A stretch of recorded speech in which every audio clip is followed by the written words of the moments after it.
An assessment on natural disasters in Papua New Guinea has shown that lessons from the 1997 drought were not learned. This was evident in how relevant agencies, including the national government, responded to the recent drought, which began in 2015 and continued into early 2016. The research carried out by an agriculture specialist, Matthew Kanua, revealed the lack of leadership displayed by responsible authorities.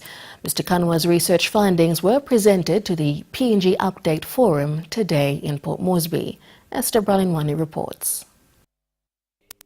Unlike climate change, natural disasters like drought follows a pattern where the country should be aware of and be prepared. People in the remote areas are still recovering from effects of the El Niño. The weather condition left many people without food and water and even claimed some lives. Mid-2016, it was estimated about 280,000 people were still very short of food. So you can see it was a long drought, and even until today, there are still pockets of the country where food supply is still very short.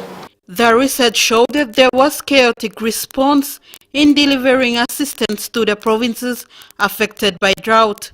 2016, I don't think there was any national leadership. There was no partnership between the government and the international donors. I call it the failure of government. If anything, their response was chaotic. The lessons of the 1997-98 drought were not learned. Mr. Kanau highlighted the way forward and suggested that relevant authorities must work on the lessons learned to better assist the people living in the provinces. Please, can we try and strengthen leadership in a disaster situation and provide strong, visible, direct leadership?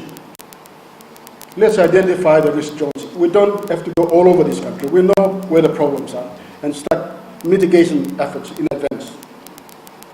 Rice production in rural areas is really important. Not that I support promoting this, what was it? It was discussed by some people here this morning, but we need to promote rice in the rural areas. There has to be a strong alliance between the churches and the government, because the churches are everywhere. You heard it from James. The private sector, non-state actors, community-based organizations have to be engaged. Meanwhile, the predicted La Nina weather condition has begun in some parts of the country. Provinces are already experiencing heavy rain. And Kanau further says these lessons can be used to better prepare for such natural disasters in the future. Esther Bralinwani, NBC National News, Port Moresby.